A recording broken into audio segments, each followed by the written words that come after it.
राम राम मंडळी, मी संदीप भगत स्वागत करतो तुमचं आपली माती आपली माणसं यूट्यूब चॅनलवरती. मित्रांनो, सकाळ सकाळची वेळ आहे आणि मी बसलो जेवायला. आता जेवणामध्ये आता वांग्याची भाजी केलेली, जेवण करायचं आणि आपल्याला जायचं ज्वारी काढायला. तर ज्वारी काढायला फास्ट काम चालू करायचं, कारण की पुढची कामं बी आली. डाळीचं बी आलं, ज्वारीचं बी आलं. आणि आता पुढच्या 8 ते 15 दिवसात आपल्याला गहू पण कापावं लागेल. त्याच्या आधी आपलं ज्वारीचं सगळं झालं पाहिजे. तर जेवण करून घेऊ आता सकाळी. तर मंडळी, जेवण हे झालं, कपडे घातले जुने. ज्वारी काढताना चांगल्या कपड्याची वाट लागते. आता गाई आणल्या, त्या गायींना बांधू आणि आपली ज्वारी काढायला चालू करू. कुठं बांधायचं हिला बघतोय मी.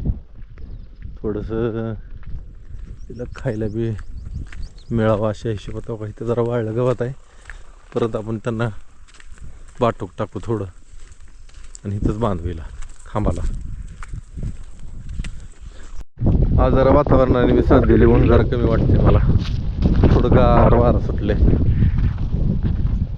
ज्वारी काढायची उरकल आपल्याला. का ग वारं गार सुटले. बोबडी वळली, काम करू वाटत नाही. आणि तुम्हाला दाखवतो बघा, ही जी आहे का, ही वेल आहे.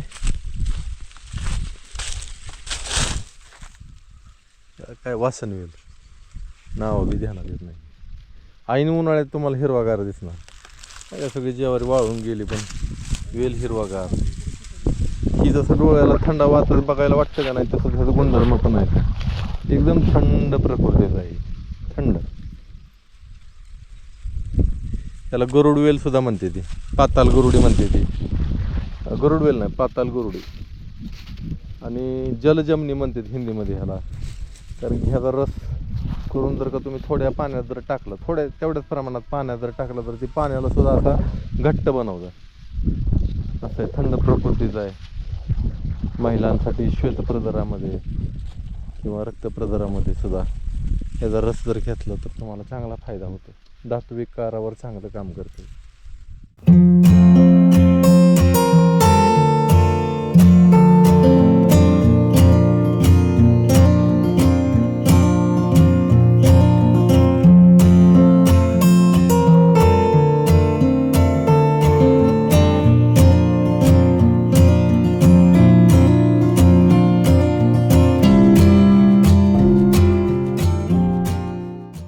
आपली एक पात लागून झालेलं आहे. आता पाणी प्यायला सुट्टी करू आपण, पाणी पिऊ आणि परत ही एक पात नाही. आज आपल्याला बरंच रान काढायचे आणि आता 8 ते 10 दिवसात सगळी ज्वारी निघली पाहिजे. ज्वारी निघली की मग आपलं कामच संपलं की काय कडबा. मग परत पेंड्या बांधायचे. ते पेंड्या रोज सकाळ सकाळी येऊन बांधावं लागणार आहे आपल्याला. ती काय लय मोठं नाही. तर पाणी पिऊन घेऊ मस्त होईल. लहानपण देगा देवा, मुंगी साखरेचा रवा, ऐरावत रत्न थोर, त्यासी अंकुशाचा मार. मोठं होणं एवढं सोपं नाही. मुंगीहून साखर खावा, मुंगीहून साखर खावी, हातीहून लाकडं कधी फोडू नये. ह्याचं कारण म्हणजे असं आहे, लहानच असावं. लहानपण देगा देवा, मुंगी साखरेचा रवा. ह्याचं कारण तुम्हाला मी सांगतो. आता बघा, ही जी चिपाड आहे, ही फक्त आपल्या कुठं लागतंय बघा, त्याची पोटापाशी लागतंय. ही पोटापाशी. ह्याला ज्वारी बघा कशी आहे. ही सगळी ज्वारी आहे गच्च. आता एक सुद्धा दाणा तुम्हाला ढळल्याला दिसणार नाही ना, पाखराने खाल्ल्याला दिसणार नाही. आता त्याच्या शेजारी, त्या चिपाडाच्या शेजारी ही उंच ताट गेलंय. आणि ही बघा, ह्याला एक सुद्धा दाणा ठेवला नाही पाखराने. एक सुद्धा दाणा ठेवलेला नाही. सगळं चिकच वरपला. म्हणजे ज्या टायमाला ही रसात येतं त्या टायमाला पाखरं ह्यातला रस प्यायला जाणं लय आवडतो. चिकच पेते ती. बघा किती फरक आहे. ती किती उंच आहे, ही किती लहान आहे. तसंच ही पण एक लहान आहे त्याच्या कडेला. त्याचं फक्त थोडंसं वरचं खाल्लंय. का तर ती त्याच्यापेक्षा ही जरा थोडं उंच आहे. ह्याच्यापेक्षा ही जरा लहान आहे तर ह्याला दाणा आहे. आणि ह्याच्यापेक्षा ही उंच आहे तर ह्याचं जवळजवळ 70% दाणं पाखराने वरचं खाऊन टाकले, ते खालचं राहिले. उगाच आहे का संत लोक म्हणतात, जेवढी संत मंडळी मोठी झाली त्यांना लय त्रास सहन करावा लागला. आपण सर्वसामान्यांना काही त्रास नाही, काही नाही. फक्त आपण त्या मोहमायाच्या जाळ्यात गुंतलेलो आहे. तुम्ही मोहमायाच्या जाळ्यातून बाजूला व्हा म्हणजे संन्यास घ्या असं मी म्हणणार नाही. पण तुम्ही जी कर्म करताय ही समर्पित करा. ते ईश्वराला ही कर्म सगळं समर्पित केलं तर तुम्ही ह्याच्यात गुंतणार नाही. जे काय करतोय ही परमेश्वरा तुझ्यासाठीच करतोय मी. माझं ह्या जगात काही नाही. जवळ माझी चावी चालू आहे तोवर मी हाय जिवंत. ज्या टायमाला माझी चावी संपली त्या टायमाला मी जाणार. असा भाव मनात ठेवा. सगळी दुःख हळूहळू कमी होऊन जाते. हां 16, 14, 12 म्हणजे 42 पेंड्या झाल्या. तर गायला घेतलं हे टाकायला, म्हाताऱ्या गायला. ती बी वाट बघते. चिंगीला टाकलं आपण, तिला टाकून जावं. ही गाय सावलीला जाय नाही. पण आज ऊनच नाही लय का? आज ऊनच नाही लय आहे का नाही? या इकडे सावलीला जरा. एखादी गाडी वगैरे पण आलं तरी हां खावा चला. आता वेळ झाली जरा विश्रांतीची. तर झालं मंडळी, आपली पात्र लागली. तिथं एक दंड आहे, त्या दंडापुत्र आपण खुटाण केलेला आहे. आणि आता वाजले 12:30. दुपारचा टाईम झाला आहे. 2-2.5 तास चांगलं काम झालं आपलं. आता जावं घरी, ताण बी लागली जरा, ऊन बी झाले. 2:30 वाजता यावं माघारी. 2:30-3 वाजता 3 वाजता येऊ माघारी. म्हणजे चांगलं ही पात कडलच नेऊ आता. म्हणजे रोज एक दंड जर गेला ना कडला, आपलं एक 4-8 दिवसात काहीच राहत नाही. ती त्याला काय एका दिवसात ती होतंय सगळं. 1 ते 2 दिवस लय झालं त्याला. काय 5-6 दिवसात एक दंड होतंय ना. हां मग तीच म्हणलं मी, मन देऊन काम केलं तर होतंय सगळं. बरं वाटायला लागलं जरा. अगं मोजू की आज दिवस आहे, जायचं आहे. मोजा पेंड्या मोजा. चला तर गाईंना इथं थोडं टाकू. त्यांना पाणी पाजलेलं आहे. तोंडाला तर कोरड पडली माझ्या.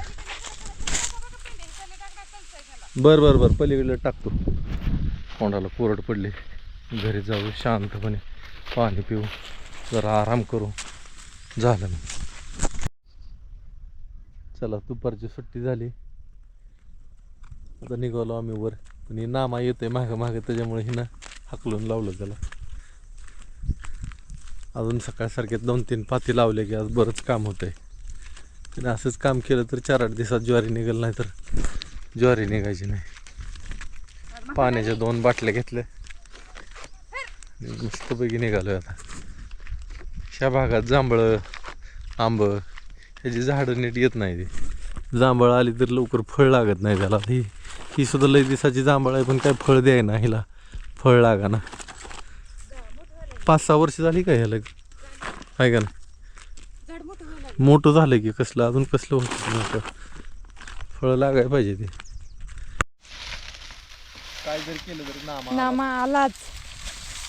आता पायात गोठा मारणार ती चुकून काय होतं, ही नाचायचंच काम आहे. सारखं पाय माग पुढं ज्वारी काढताना ताटागाने करावं लागतं. ती मध्ये येतं, चुकून तरी अंगावर पाय पडायची लई भीती वाटते. चालताना बी तसंच चालतं. चला भलरी घेऊन जाऊ द्या मग एकदा. भलरी इकडे होती मी, इकडे सगळं सूर्याकडे. अरे भले म्हणू. आता भलरी म्हणजे कसं असतं बरं का. भलरी म्हणजे तुम्हाला माहीत असतील बघा, वामनराव पै त्यांचं ते सगळं म्हणतात बघा, हे ईश्वर सगळ्यांचं कल्याण कर, सगळ्यांचं भलं कर, सगळ्यांना सुखात ठेव, आनंदात ठेव, सगळ्यांना ऐश्वर्य संपत्ती लाभू दे.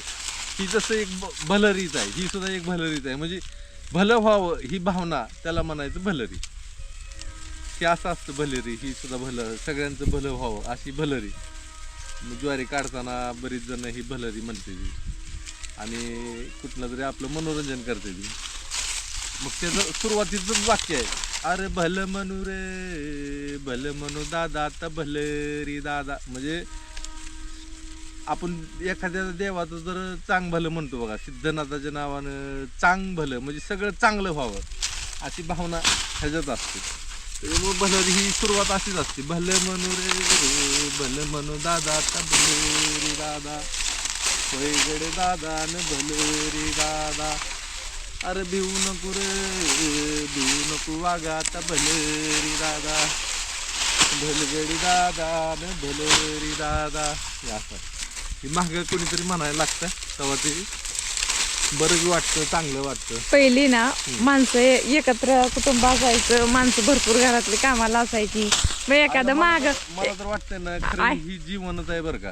नाहीतर आज सगळी दुनिया कम्प्युटरच्या पुढे बसून वैतागली, थकून गेली, पाक थकून गेली सगळी. जीवनाचा आनंदच गेला निघून सगळा. तीच की मग अशी ज्वारी काढताना पाती भरपूर धरायच्या, 5-7 तरी माणसं घरातलीच असायची. मग एखादं मागं कटाळलं की पुढच्यानी भलरी म्हणायची, मागच्यानी मग तुझ्या मागा असं गात भलरी गात पुढं पुढं यायची, असं भलरी गीत असायचं. काही दिवस येणार पण ह्याला 25-30 वर्ष लागणार आहे. आपण असू नसू त्या टायमाला, आपण असू की नसू काय माहित. एवढा दिवस जगायचं आता काय राहिलंय खरं सांग बरं. 50च्या वरी आयुष्य जाईना ती. 60 वलांडली माणसाचा विषय संपत चालला. चला तुमचं काय काम आहे रे, धरा एक पाच. चला कसं ऐकताय दोघं टाकायचे पेंड्या इथं म्हणे कसा बसलाय कांसाच्या दोघात टाकू की. त्याला सावलीचा बंदोबस्त केला जाईल. हा मग बघा की, आणि दिसत पण नाही. हे बघा दोघात टाकू आता. मन्या पांडू आणि इकडे चिंकू नावात यांनी काय ठेवली ती. त्याला ही वळ आपल्याला ही पात कडला गेली पाहिजे ना. आता पात नाही, नुसती पात नाही तर आपल्याला ही पाडगच कडला इकडलं गेलं पाहिजे, इकडल्या बाजूला. चला संध्याकाळपर्यंत याला आता दिवसच मावळतोय बा, पूर्ण अंधार पडायचा टाइम होतोय. वा वा वा वा छान केलं, माझी पात पुढे नेऊन ठेवली. आता चला आल्यापासून 2 पाते रगील लागल्या. आता राहिले ही एवढं. आता एका पातीत संपतंय का 2 लावावं लागतील? 2. पाणी पिऊ आता दोघात. मला पात बघू दे ना किती आहे ते. एका टायमाला जाईल की सगळी? हां जाईल वाटतंय मला. हां एका टायमालाच न्यायची. एकच सारा जास्त आहे, 5 सारा असतील तेवढ्यासाठी परत कशाला. म्हणजे आज भरपूर काम झालं म्हणायचं. असं काम जर होत गेलं की लवकर ज्वारी निघेल. बाकीची बी कामं असते ती. हा तर मंडळी झालं आपलं. ती पात कडला नेली सांगितलेली आणि आम्ही आलो गाई घेऊन आलो. आणि नेमकं नामा आमच्यापाशी तिथं थांबला होता. गाई घेऊन आलो ना अंधार पडला आता येताना. आणि नामा लय वेळ आलाच नाही. बहुतेक त्यांनी शिकार घावली का काय करून आम्ही वाट बघत बसलो नामाची इथं. मने बी वरडायचे म्याव म्याव करून. या या या चला म्हणे का जा शिकारच घावली का त्याला तिथं काय थांबलं नाही तर पायात चालतं. तर मंडळी बऱ्यापैकी काम झालं आज, भरपूर काम झालं आज. सगळं जवळजवळ सगळी पेंडी किती निघली आज आपली? 114 पेंडी निघली आज दिवसभराची. सकाळची बी संध्याकाळची बी. असं जर 2-3 दिवस जर लगातार काढलं तर आपली ज्वारी होईल. पण असं बरं का, आता बाकीची कामं बी असते त्याच्यामुळं काही जमणार नाही. तर बघू आता काय. आता उद्या डाळ भरडायची ना. पॅकिंग करायची. डाळीचं बी आहे. हां